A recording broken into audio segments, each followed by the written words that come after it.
dedos um pouco ali, né? Faz tempo que a gente... Mas glória a Deus. Que a gente continue. O pastor chamou para orar aqui, né, pelos enfermos.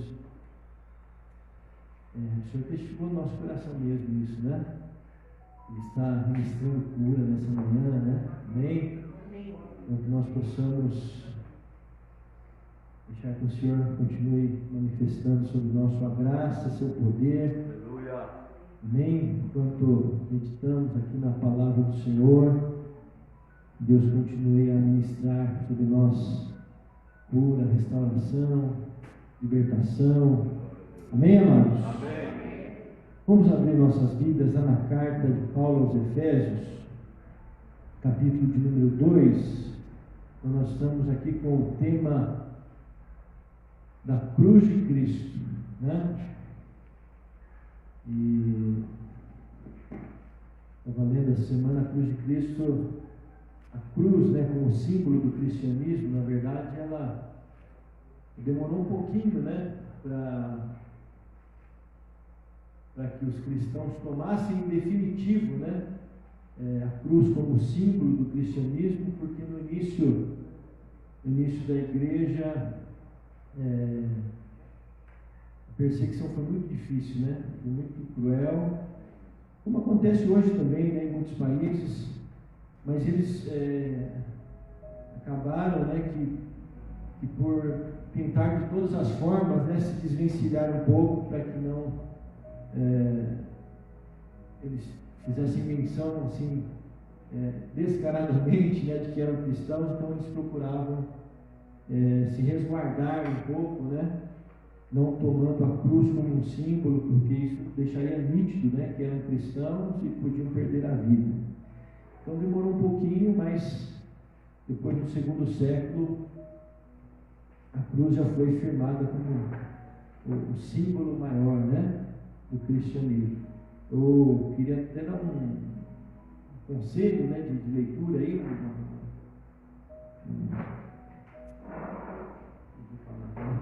sugestão, uma sugestão de leitura, né?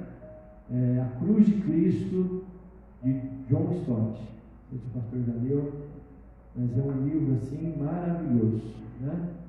Eu acho que todo cristão precisava ler pelo menos uma vez na vida esse livro.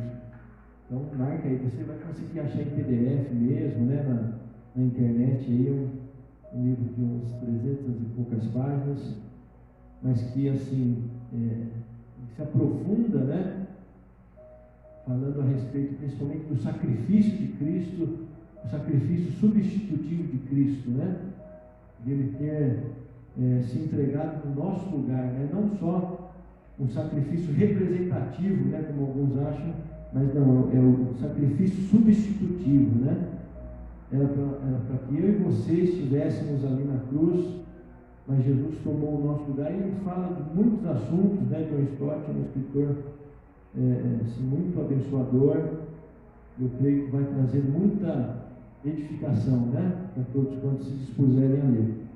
Amém, queridos? Amém. Então, dito isso, vamos ler aqui a palavra de Deus, Efésios capítulo 2, a partir do verso 14. Então, eu queria compartilhar com os irmãos essa manhã, né, que Deus tem colocado no nosso coração, falarmos a respeito de uma obra, né, que foi operada, que foi manifestada na nossa vida através da cruz, né? E quando se fala cruz, nós não falamos do objeto em si. O pastor falou aqui, né, na semana passada, não é o objeto em si, não é o símbolo em si, mas é o que a cruz carrega consigo, né? É o sacrifício de Jesus, é o sangue de Jesus que foi derramado lá na cruz do Calvário para nos lavar e nos purificar de todo o pecado.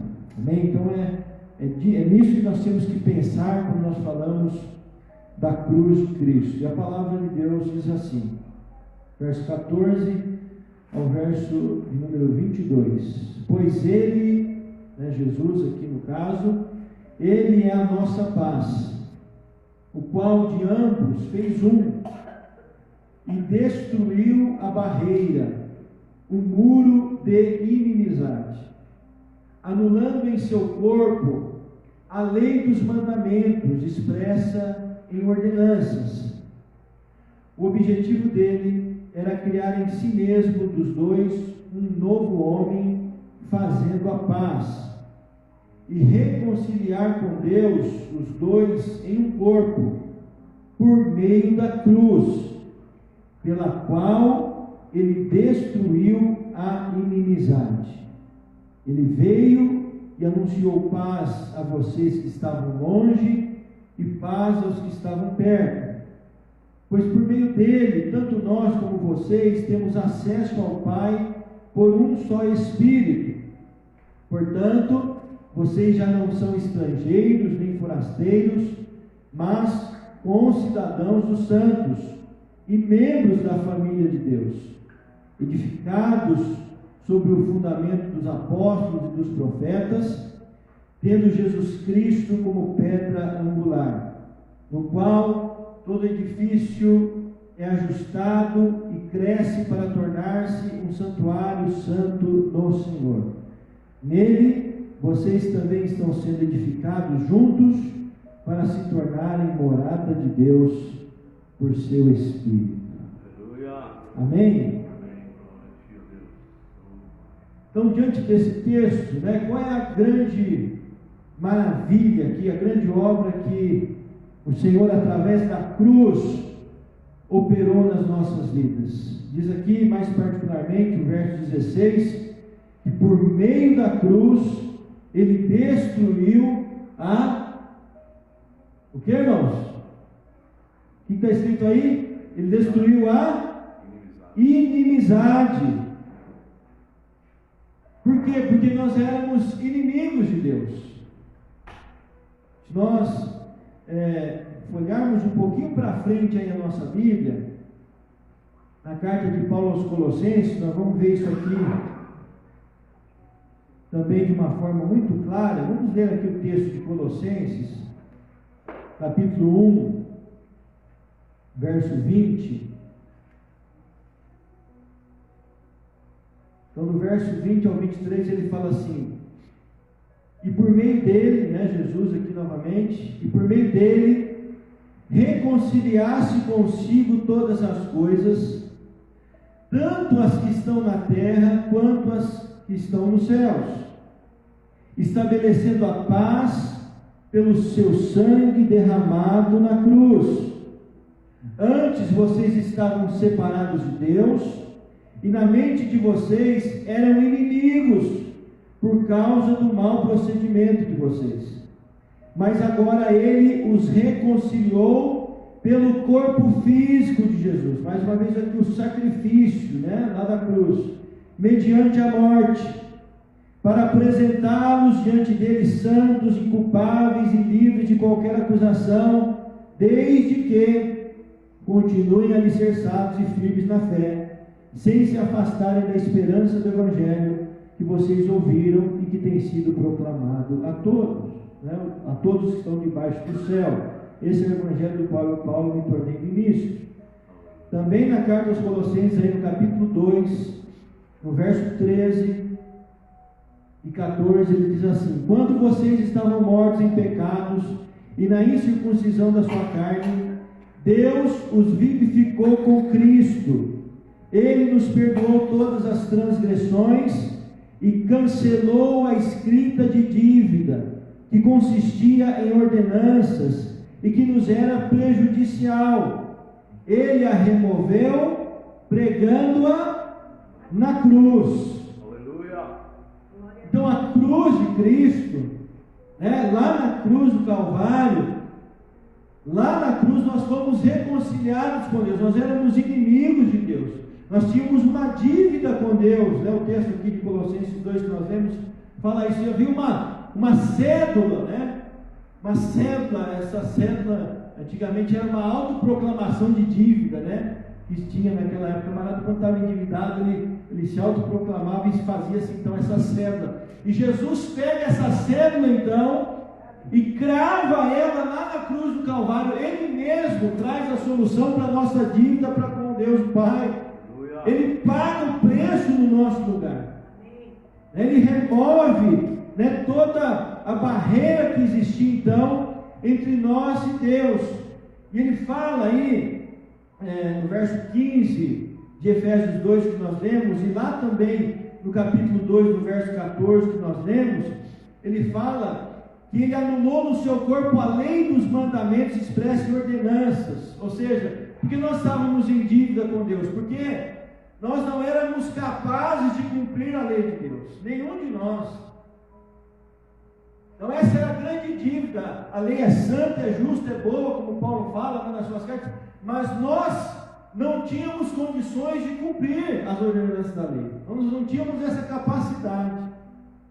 Por isso Jesus também precisou não só vir e morrer no nosso lugar, mas ele precisou viver toda uma vida de santidade, ele precisou cumprir toda a lei em si mesmo, porque se não bastava ele, não precisava ele nascer, né, da Virgem Maria, né, e viver toda uma vida, não, foi preciso isso, foi preciso ele viver toda uma vida sem pecado, para que então essa vida justa que Jesus viveu fosse imputada a nós que cremos nele.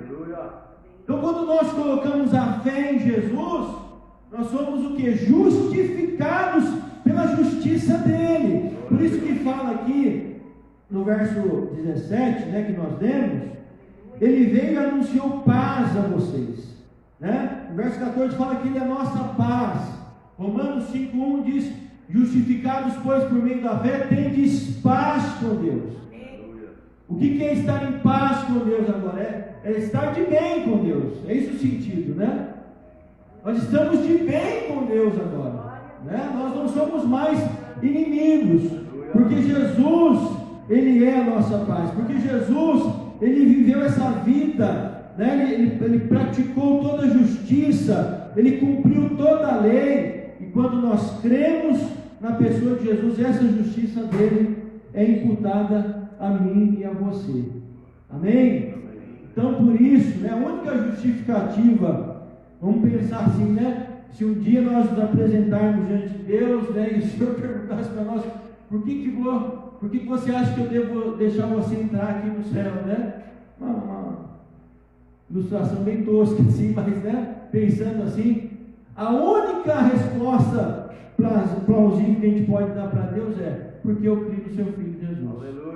Né? Porque a justiça que ele viveu, a vida santa que ele viveu, foi imputada a mim quando eu criei nele. Então Jesus na cruz, Jesus por meio da cruz, ele destruiu a inimizade que havia entre nós e Deus. O muro de separação foi derrubado. Então agora, o que acontece com isso, né?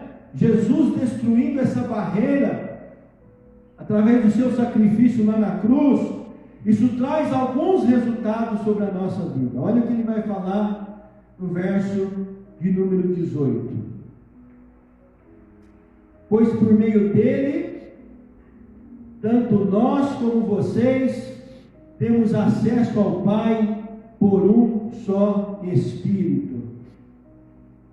O sacrifício de Jesus lá na cruz do Calvário derrubou a cruz da inimizade, e agora nós temos livre acesso à presença de Deus, nós temos livre acesso ao Santo dos Santos, nós temos livre acesso ao Pai por meio do Espírito Santo de Deus que habita em nós. Então olha que tremendo isso, né? E o que a gente vai falar aqui hoje, né? Para a gente, na verdade, né? Para que a gente para que aconteça isso na nossa vida. Isso já aconteceu, essas coisas já aconteceram. É para que a gente tome ciência dessas verdades espirituais, né, e nos apossamos delas, né, e vivenciemos elas a cada dia na nossa vida diária com Deus. Então nós temos acesso ao Pai por um Espírito. Lá em Hebreus capítulo 10, no verso 19, né, ele vai dizer: tendo, pois, intrepidez, irmãos, para entrar no Santo dos Santos, pelo sangue de Jesus, pelo novo e vivo caminho que Ele nos consagrou pelo véu, né, isto é, pela sua carne, e tendo grande sacerdote sobre a casa de Deus, aproximemo-nos com sincero coração, em plena certeza de fé. Aproximemo-nos. O caminho foi aberto pela cruz do Calvário, pelo sangue da cruz, pelo corpo de Cristo que foi moído lá na cruz no nosso lugar. E o que nós estamos fazendo com esse acesso que temos à presença de Deus? O canal está aberto, mas como muitas vezes nós negligenciamos isso, né? Como nos falta muitas vezes a percepção espiritual dessa bênção grandiosa que é podermos orar, que é podermos estar diante do Pai, que é podermos entrar no Santo dos Santos. Nós precisamos nos conscientizar verdadeiramente disso, porque quando nós entendemos a grandeza, né, desse acesso que nós temos à presença de Deus, nós vamos fazer uso muito maior disso, né? Nós não vamos ser negligentes na oração, como infelizmente muitas vezes somos. Puxa vida, irmão, nós temos acesso ao Pai, nós temos acesso à presença de Deus, e quem garantiu isso a nós foi o sacrifício de Jesus lá na cruz. Nós não estamos apenas negligenciando a oração, uma vida de oração, mas é como se nós não fizéssemos tanto caso assim do que Jesus pagou lá na cruz para nos dar esse acesso. Foi o preço de sangue, foi o seu corpo que foi moído lá na cruz em nosso lugar, para que hoje nós tenhamos acesso por meio do Espírito de Deus. Então vamos fazer uso desse acesso. Amém? Você pode falar para o seu irmão aí, seu lado aí, faça uso desse acesso, querido. Se achegue a Deus em oração todos os dias, não importa o lugar, não importa onde nós estivermos, né? A gente pode acessar a presença do Pai, sabe, indo para o trabalho, dentro do carro, no ônibus, lavando louça, fazendo comida. Senhor, eu estou aqui na tua presença, né? Quero te adorar, quero buscar a tua face, e quero clamar ao Senhor, quero interceder em favor. É livre acesso, amados. Não precisa ser, não precisa, né, de nenhum pagamento. Você não precisa, nós não precisamos de intercessores. É bênção, os irmãos vêm aqui à frente, no domingo nós oramos, Deus opera, Deus cura, Deus usa aqui os pastores, presbíteros para orar, mas amado, você tem livre acesso, você não precisa ficar esperando chegar o domingo para vir aqui, para o pastor orar por você. Você tem que ter a sua vida diante do Senhor, de oração, de comunhão com Ele, né? Estar na presença do Senhor todos os dias. O acesso está liberado pelo sangue da cruz. O acesso foi liberado pela morte de Jesus, pela sua ressurreição, né, pelo seu sacrifício vivo, pelo seu sacrifício vicário. Oh, amado, o sangue da cruz nos garante esse acesso. A cruz do Calvário derrubou a parede, o muro de inimizade. Hoje nós somos amigos de Deus. Aleluia! Glória a Deus! E amigo tem que estar em comunhão. Que amizade é essa que não se conversa? Né? Que amizade é essa onde a gente não fala, né, com um amigo tão fiel, né? Um amigo tão verdadeiro, um amigo tão bom, né, como nós cantamos aqui. Não sou contra não, psicólogo, psiquiatra, acho mesmo que às vezes, né, nós temos bons psicólogos, psiquiatras cristãos, mas eu também acho que verdade, aleluia, esse recurso tem que ser acessado mais para frente, né? Às vezes a gente já corre, né? Eu preciso passar no psicólogo e tal, mas nem a presença de Deus nós acessamos, né? O amigo fiel, verdadeiro, que está pronto para nos ajudar, para falar o nosso coração, para nos dar uma resposta, né? Para nos dar um direcionamento, para acalentar o nosso coração, para remover a tristeza. Esse amigo esse psicólogo, né? Tremendo que é Jesus, que nem o outro há igual. aleluia. Então corra para Ele primeiro. Busque o Senhor, né? Vá ao encontro dEle, acesse a presença dEle, fale com Ele. Ele está pronto para ouvir a nossa oração. Ele está pronto para ouvir o nosso clamor, a nossa petição. Ele está pronto para recolher as nossas lágrimas. Às vezes pode ser até uma coisa banal, né? Para nós achamos, mas eu vou falar isso para Deus. Mas Deus já sabe. Por que você achar que é pouco? Deus já sabe de tudo. Ele só está esperando você falar.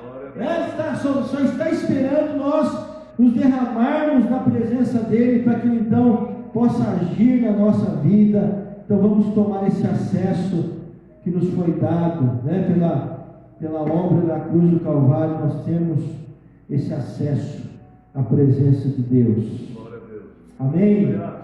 Olha segundo resultado aqui, né? Dessa obra de Cristo lá na cruz, destruindo a barreira da inimizade. No verso de número 19, ele diz assim: portanto, vocês já não são estrangeiros nem forasteiros, mas concidadãos dos santos e membros da família de Deus. Aleluia. Porque a barreira da inimizade foi tirada, né? Porque o muro da inimizade foi derrubado pela obra de Cristo lá na cruz. Agora nós fomos inseridos no povo de Deus, nós fomos inseridos na família de Deus. O muro de separação não só trouxe acesso à presença de Deus, mas como trouxe acesso ao povo de Deus. Nós somos povo de Deus, né? Lá em 1 Pedro 1,13, né? O apóstolo Pedro vai dizer isso, né? Vocês que não eram povo, mas agora são povo de Deus, que não tinham alcançado misericórdia, mas agora alcançaram. Nós somos povo de Deus, né? Nós pertencemos à família de Deus.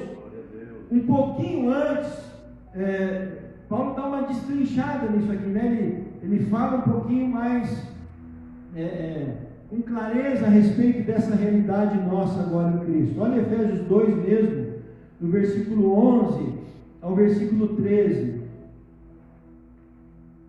Olha o que ele fala: portanto, lembrem-se de que anteriormente vocês eram gentios por nascimento, e chamados de circuncisão pelos que se chamam circuncisão feita no corpo por mãos humanas, e que naquela época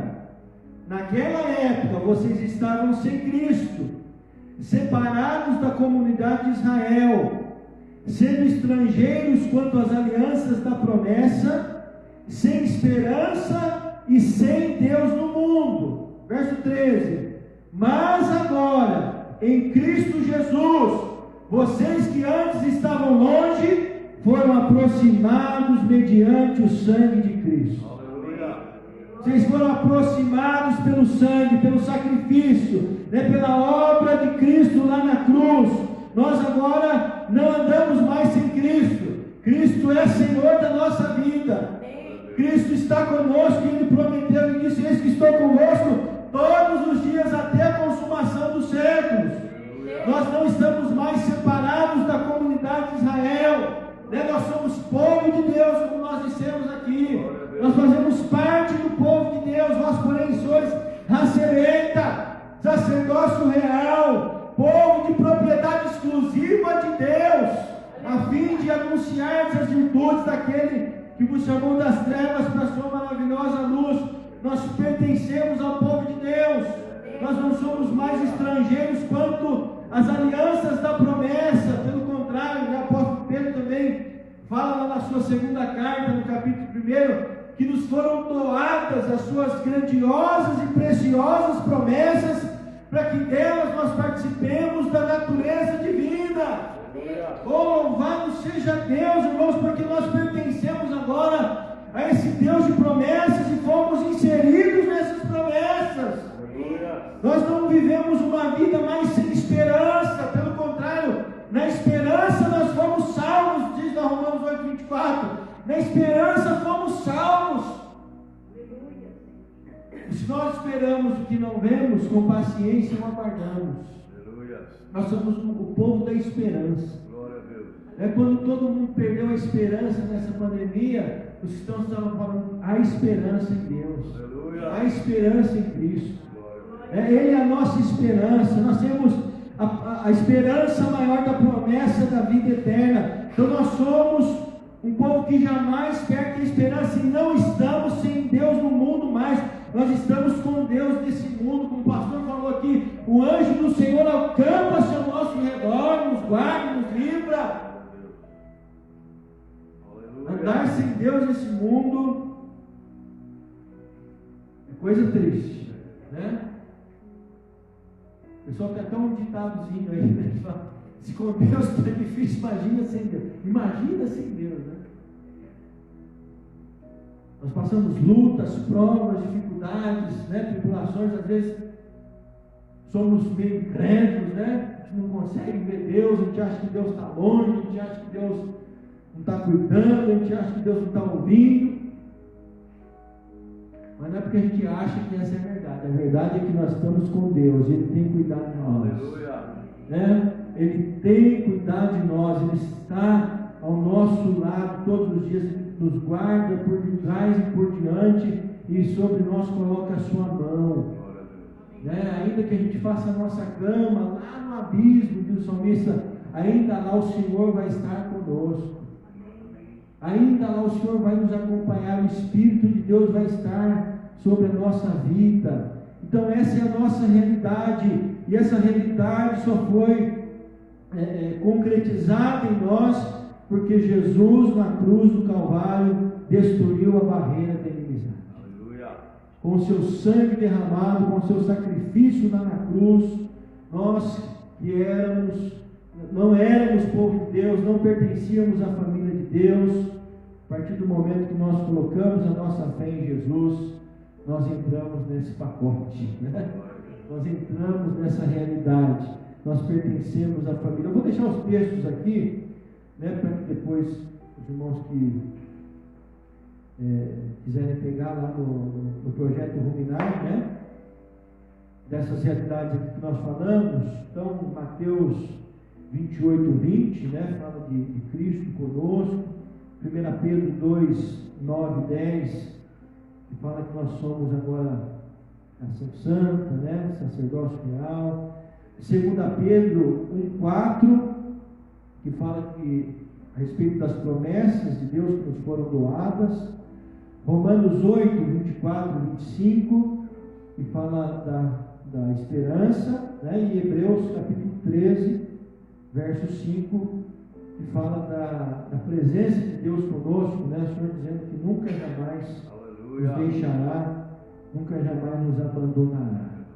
Amém? É a cruz, pela cruz, pelo sangue da cruz, pelo sacrifício de Jesus, nós temos acesso ao Pai no Espírito. Pelo sangue da cruz, a barreira da inimizade caiu e agora nós pertencemos ao povo de Deus, à família de Deus.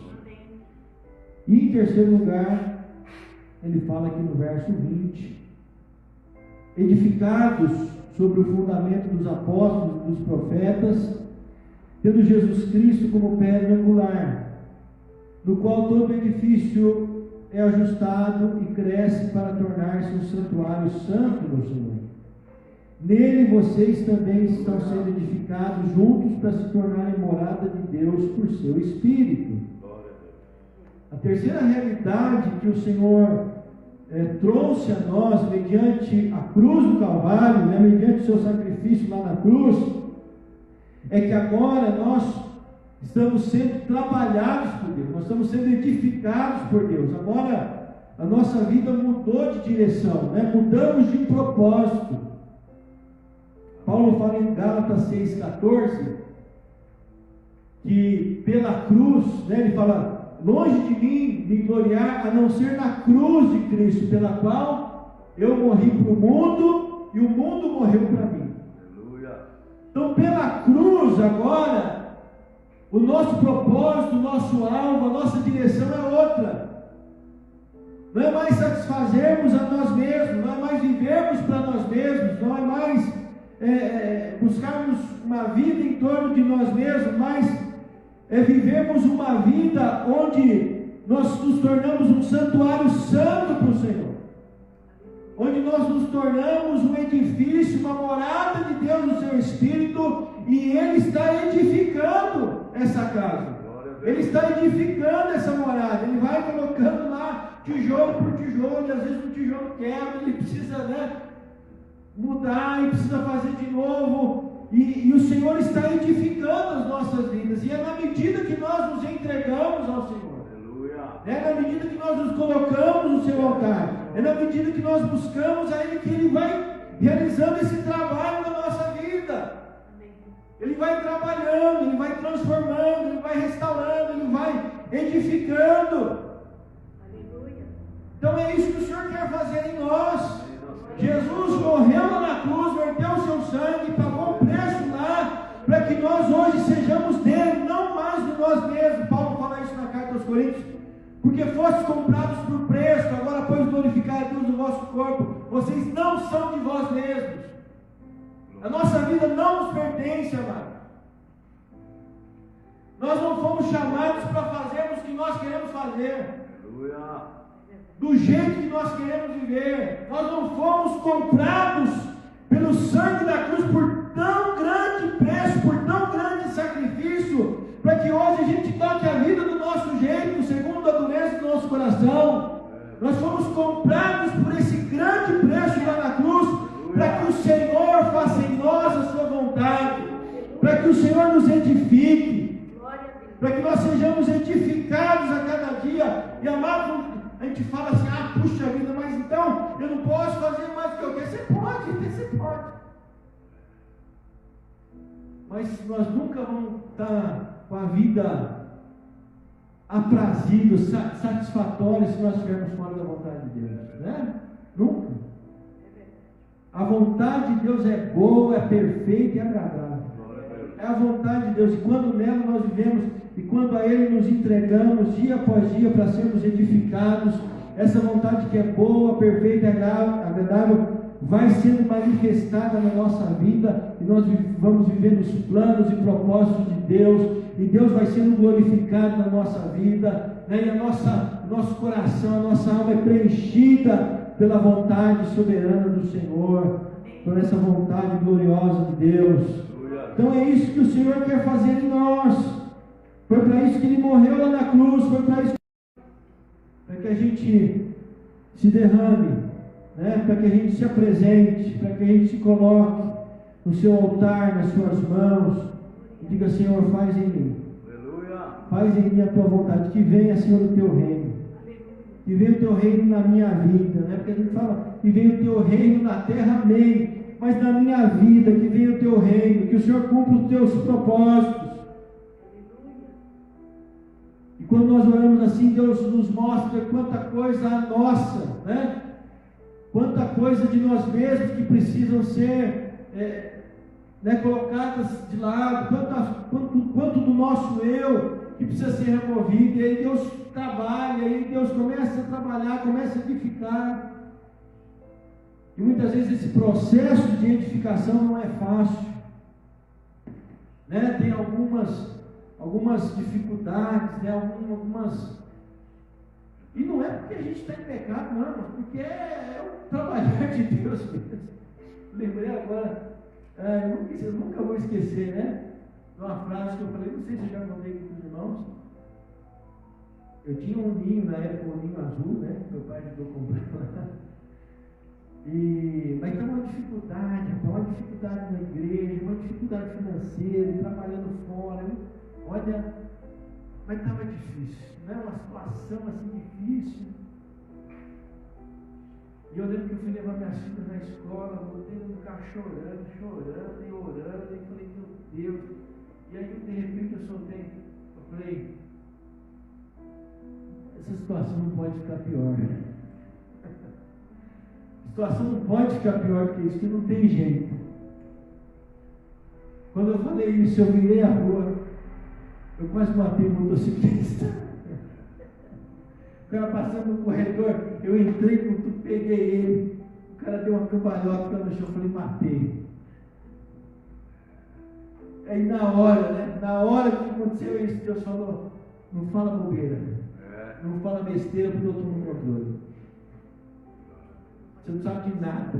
Sabe de nada, inocente. Não fala o que você não sabe, né? Eu estou no controle, eu estou trabalhando, eu estou edificando. Deus está trabalhando. Isaías 64:4 diz isso, né? Porque nem olhos viram, nem ouvidos ouviram o que Deus preparou para aqueles que o amam.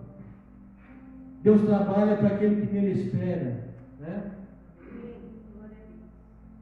Deus trabalha para aquele que nele espera, ainda que a gente não veja, ainda que você ache, olha, está difícil, nossa situação, circunstância, e eu estou fazendo a vontade de Deus, eu estou buscando a Deus, mas é o processo de Deus, é o processo de edificação de Deus na nossa vida, para que nós nos tornemos um santuário santo para o Senhor. Tiago fala, né? Tem de motivo de toda alegria o passardes por várias provações, sabendo que a provação da vossa fé produz a perseverança, para que sejais perfeitos e íntegros, em nada faltosos. O Senhor trabalha através das tribulações, Ele edifica a nossa casa espiritual, né, que somos, através dos sofrimentos, da tribulação. O apóstolo Pedro fala, né, cheguemos-nos, portanto, cheguemos-nos à pedra de esquina, à pedra angular. Nós que somos pedras que vivem também, acheguemos-nos a Ele para que nós nos tornemos sua morada. Que o Senhor possa trabalhar em nós, que o Senhor tenha liberdade de agir nas nossas vidas. Então vamos encerrar aqui. Os irmãos perceberam que no texto, né, Paulo está falando de dois povos, né, ou dois personagens, vamos dizer assim. Ele fala no verso 14, o qual de ambos fez um. No verso 15, ele fala que o objetivo dele era criar em si mesmo dos dois um homem, fazendo a paz. O que ele está falando aqui? Ele está falando de judeus e gentios. Ele diz no verso 17, ele anunciou paz a vocês que estavam longe, ou seja, os gentios, e paz aos que estavam perto, os judeus. No verso 22, ele diz que nós estamos sendo edificados juntos. Ou seja, ele está falando aqui que não só caiu uma barreira lá da inimizade com relação a nós com Deus, como caiu uma barreira de inimizade que existia, né, no povo judaico, porque os judeus não se davam com os gentios de forma alguma. E Deus, quando faz isso, Ele está mostrando que a vontade dele, os planos dele, os propósitos dele vão se cumprir independente do que queiram ou não, porque desde Abraão, o chamado de Deus, qual que foi? Em ti serão abençoadas todas as famílias da terra.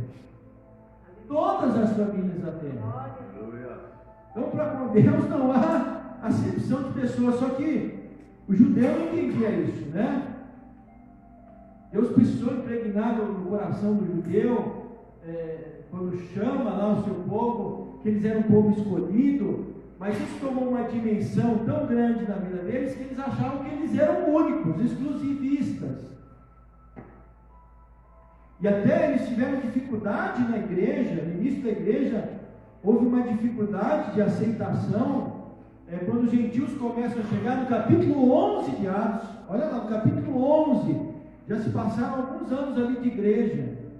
O apóstolo Pedro tem que dar explicação para os demais líderes lá de Jerusalém, por que ele entrou na casa de gentios. O que ele foi fazer na casa de Cornélio, lá comer com os gentios, falar com ele. E aí Pedro explica, né, tudo que acontece lá, como Deus também salvou. Mas olha só, né? Não foi uma barreira assim simples, a gente entendeu a cruz, são todos os povos. Não. Foi um processo assim, Mas nesse processo Deus está mostrando isso. Que a vontade dele, os propósitos dele para toda a humanidade se cumpriram, independente, né? Se os judeus queriam ou não. Na nossa vida, né, os propósitos de Deus na nossa vida, a vontade de Deus na nossa vida, ela é estabelecida por Deus, e nada pode deter esse propósito de Deus na nossa vida. Eu acho muito tremendo aqui o verso 15 também lá de Colossenses 2. Olha o que Jesus fez lá na cruz. Colossenses 2,15. E tendo despojado os poderes e as autoridades, fez deles um espetáculo público, triunfando sobre eles, aonde? Na cruz. Jesus, lá na cruz do Calvário, quando ele fala está consumado, ele está dizendo, né, e mostrando lá para o reino das trevas que a vontade do Pai na vida dele é conclusiva, né? Eu entendo, né? Eu, pastor João aqui, eu entendo que a grande batalha de Satanás com Jesus, todas as tentações que ele lançou contra Jesus, foi querendo afastar Jesus da cruz.